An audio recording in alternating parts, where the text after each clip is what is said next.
सबैजनालाई मेरो नमस्कार। म किरण प्रसाद खकुराल। म आज मेरो म भन्ने शीर्षकमा रहेको लेख वाचन गर्न गइरहेको छु। सुनेर प्रतिक्रिया दिनुहोला।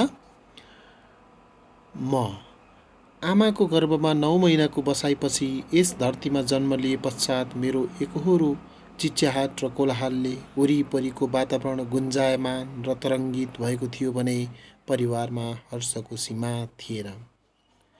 समयको गतिशीलतासँगै बिस्तारै कोल्टे फेर्ने बामे सर्ने गर्दा गर्दै म टुकु हिँड्न थालेको थिएँ।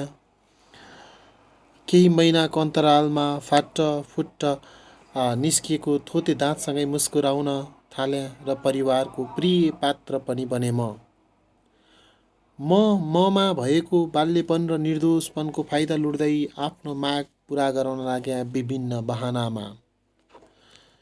झोलाको अभावमा अरू जस्तै म पनि हातमा किताब कापी र कलम च्यापेर विद्यालय जाँदै गर्दा जानी नजानी ठुलो सपना बोकेको थिएँ। कसैले ठुलो भएर के बन्ने भन्ने प्रश्न सोद्धा गर्वित हुँदै सहजै उत्तर दिन्थे, डाक्टर, पाइलट, इन्जिनियर, यस्तै। तर के थाहा म अबोधलाई डाक्टर, पाइलट, इन्जिनियर बन्न कति कठिन छ भनेर। बढ्दो उमेरसँगै बिस्तारै ममा केही घमण्डीपनले पनि प्रशय पाएको अनुभूति हुन्थ्यो। सोच्थेँ अब मैले भने जस्तै हुनुपर्छ र मैले गरेको मात्रै ठिक। अब मेरा सपनाहरू पनि परिवर्तित भएर पृथक बन्न थालेका थिए।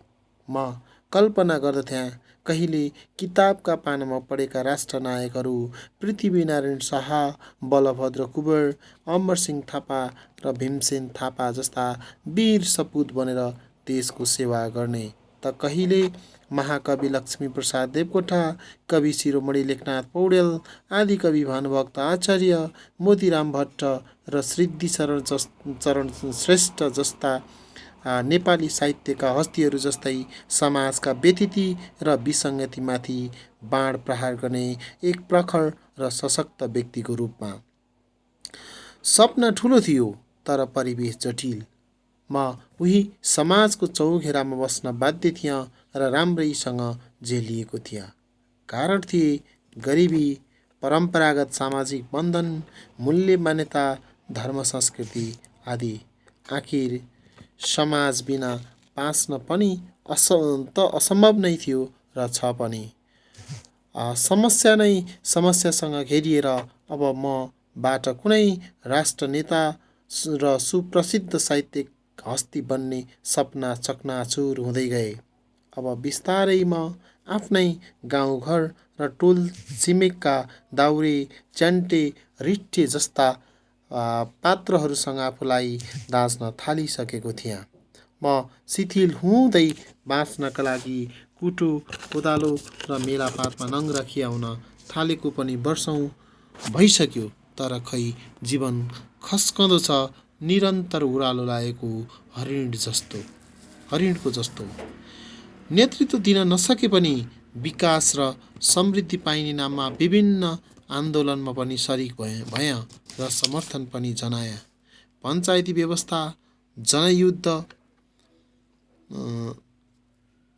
2062-63 को आन्दोलनमा प्रत्यक्ष अप्रत्यक्ष सहभागिता रहेकै थियो। त्यसपछिका चुनावी गतिविधिमा संलग्न हुँदै शान्ति र सुशासनको प्रत्याभूतिका साथै जीवनस्तर उकासिने आशामा जनप्रतिनिधि छनौटमा पनि अग्रसर भएँ। खैर, व्यवस्था परिवर्तन भयो तर अवस्था र व्यवहार उस्तै। खेलाडीहरू परिवर्तन भए, खेल्ने शैली एकै, र नीति नियम परिवर्तन भई कार्यान्वयन शैली पुरानै। सीमित वर्ग र भ्रष्टहरू मौलाउँदै गए तर म पात्र शिथिल, निराश र दिनदिनै हीनता बोधका साथ विवश भएर मृत्यु कुरिरहेको छु, दो बाटोमा अल्झिएको यात्री बनेर। धन्यवाद।